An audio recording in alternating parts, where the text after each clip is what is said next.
let's talk about Bruce Dickinson revising his second solo album. It's called More Balls to Picasso. And it's a remix and a revision of his second solo album, which came out back in 1994. Probably one of the most forgotten albums that anybody from the heavy metal scene has ever put out. And definitely one of the quirkiest records I personally have ever heard.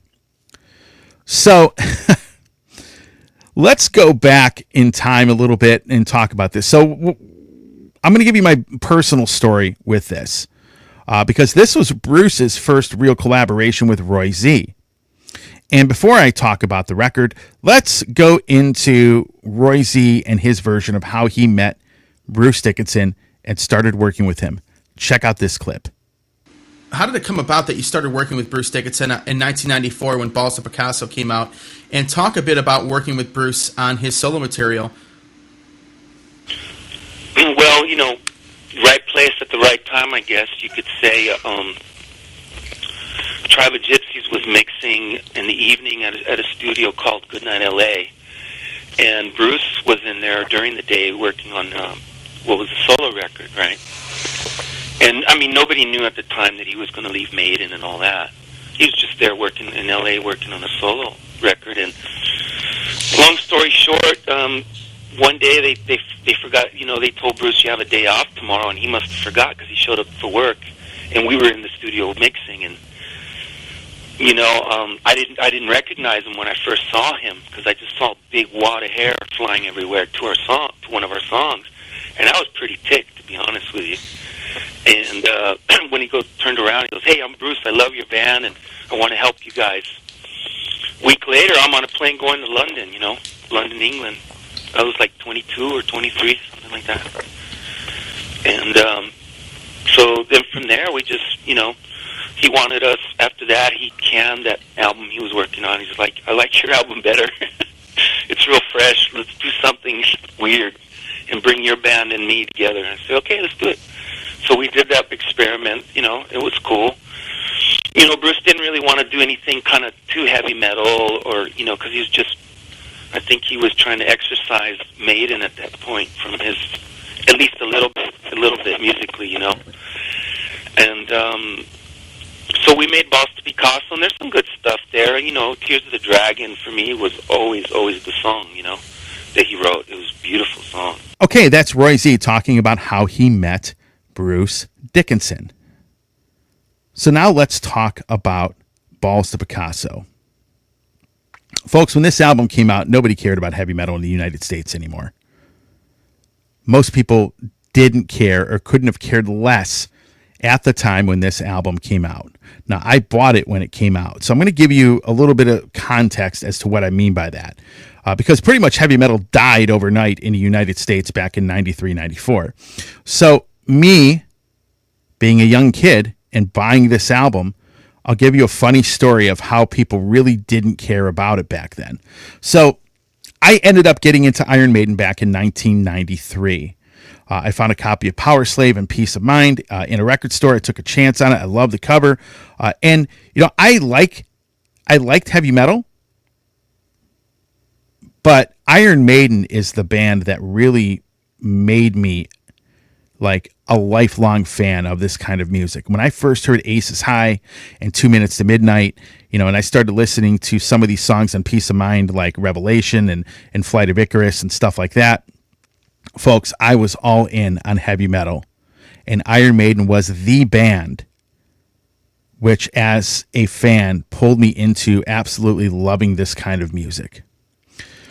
So I ended up getting into them in 1993, about the time when Bruce, had announced his departure from the band. Now you had the Raising Hell last concert with that magician that they had. But I loved everything Iron Maiden. As soon as I had those two albums, Peace of Mind and Power Slave, I bought the entire discography. Everything I could find by Maiden, import singles, anything I could find by them, I owned it. And I remember a Real Live one came out. Then you had a Real Dead one come out.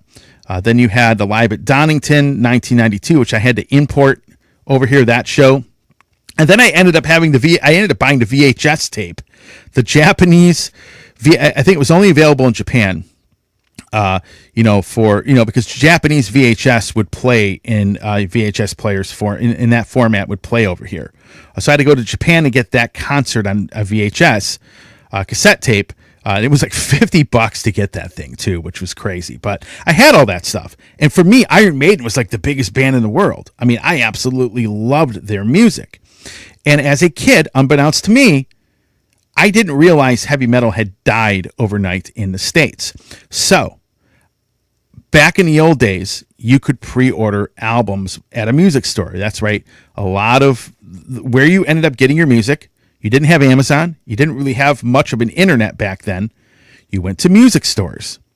And so I remember looking in Metal Edge magazine in 1994, and they talked about an album by Bruce Dickinson, his second solo album that was going to be coming out, brand new solo album. I had never heard Tattooed Millionaire at this point. I didn't even know it existed, to be honest with you. And I know that sounds crazy now, but back then, again, things were different. There was no internet, so information was not as easy to come by. I remember riding my bike up to this music store, knowing this album was coming out.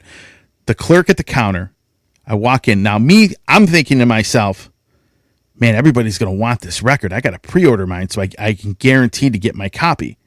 I go into the music store, and keep in mind, too, music stores also, if you pre-ordered the album, they would take a couple of dollars off. So most like brand new releases would be like $15.99, $14.99, depending on the band. And if you pre-ordered it, you got $2 off. So I went in there and I go to this guy, I go, dude, I need you to pre-order me this album. Are you getting any in? And the dude's like, yeah, I'm getting some copies in. I'm like, well, I'm going to pre-order mine because I don't want any copies I don't want it to run out. I want to guarantee that the album doesn't get sold out, because to me, obviously, Iron Maiden is this huge band. And the guy looked at me and started laughing at me. And his exact words, and I will never forget this, verbatim, were, nobody cares about heavy metal in the United States anymore, so you will not have a problem getting this album. But I'll let you pre-order it and give you $2 off. That is what he said to me. And I'm like, well, what do you mean nobody cares? He goes, nobody cares about heavy metal bands anymore. And so, lo and behold, I go to pick up my copy of the album. You usually would get it a day before it came out, too, if you pre-ordered. I get my copy, and I went into this music store quite a bit. The store doesn't exist anymore. The name of the store was called Music for You. I think now it's like a honey-baked ham shop is what it ended up becoming once it was sold, way back in the day. But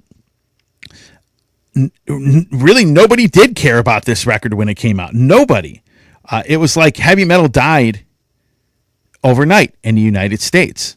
Not everywhere around the world, but here it definitely didn't exist anymore. Grunge was in full force. Any heavy metal bands that were played on the radio were dropped, aside from maybe like Metallica.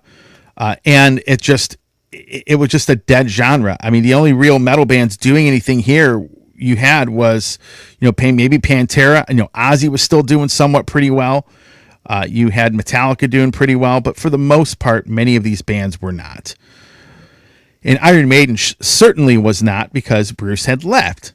So, mind you, I go and pick this album up, and I have like one of those portable CD players that you had in your car back then with a little tape adapter, and I'm listening to this in my car. And I thought to myself, man, this is the most bizarre and quirky record I've ever heard. But the thing is, the more I listened to it, the more I loved it. And it came to a point where, I'll be honest, I really love the record. I really did like it. Now, is it my favorite album in Bruce's discography? No, that would be Chemical Wedding. But it was definitely a much different record than anything I've ever heard before or since. Just nothing sounds like it. And when you have albums like that, typically people's opinions are all over the board. Some people love it. Some people hate it. Some people think it's garbage. Some people think, yeah, it's okay. But it's generally not really held as in high regard like the later Bruce Dickinson solo albums. Like people, Love Accident of Birth a lot more, Chemical Wedding, Tyranny of Soul. So this album kind of gets, overlooked a little bit. They ended up coming out with a remaster with a second disc, and the second disc had even crazier stuff on it, like, songs like No Way Out. You had Cadillac Gas Mask, which is a pretty interesting track, and it had a lot of other more quirky stuff on that second disc of bonus material that was recorded during that album's time period. And that intrigued me a lot.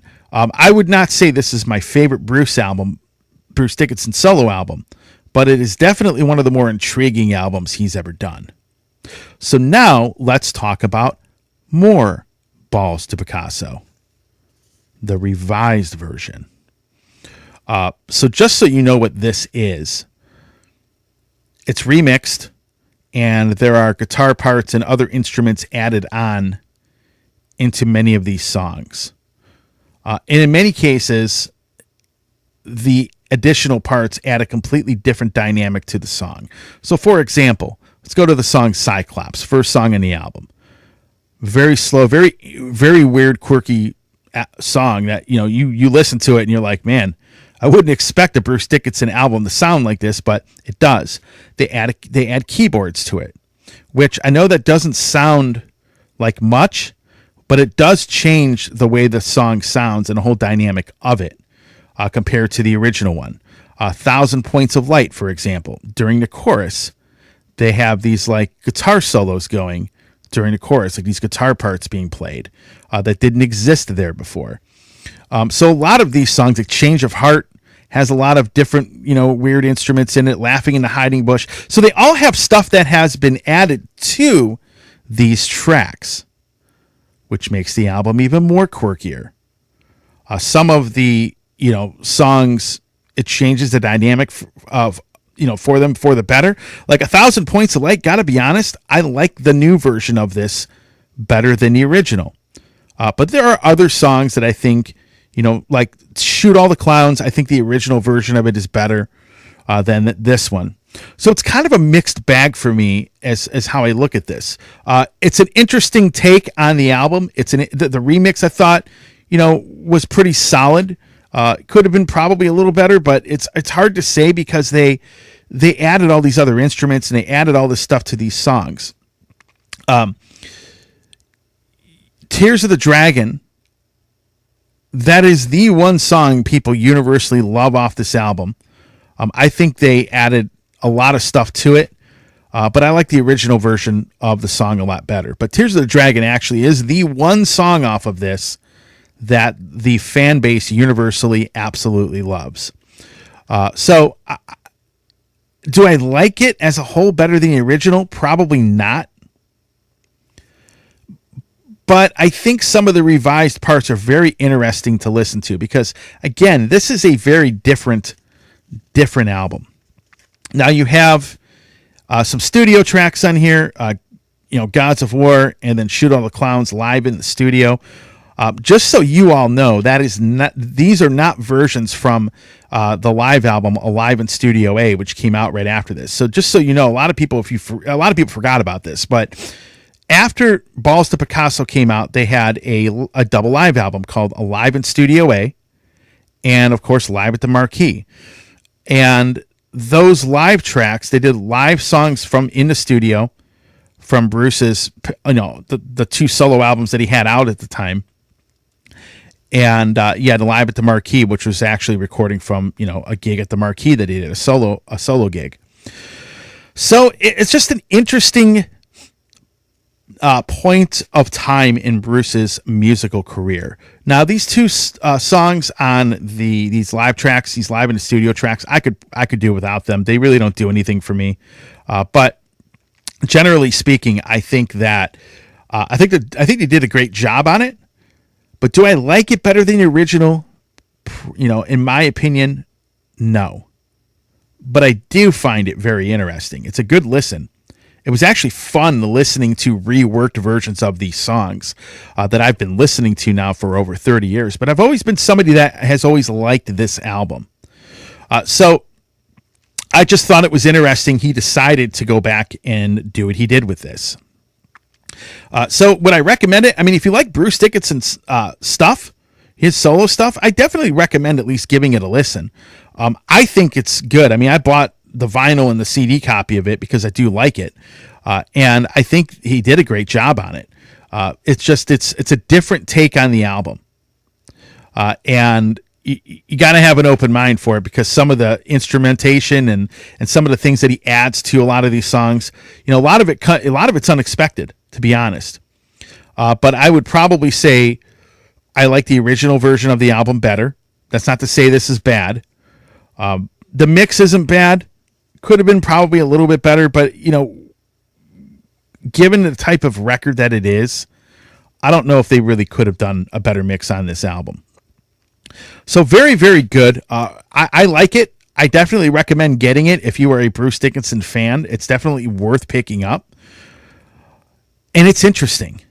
That's the best way to put it. It's just a very quirky record, and he made it a little more quirky. So that's probably the best way to put that. Hey everybody, Tony here from the Metal Command podcast. Again, I appreciate your support. Since 1998, I have hosted this show in one form or another, starting off in radio and now in the podcast format. Again, thanks for watching, and if you like what you see and hear on this show, by all means, please hit the subscribe button, hit the little bell to be notified anytime I do post a video, and if you see this program on any other form of social media, please give me a follow there. Again, I always appreciate your support.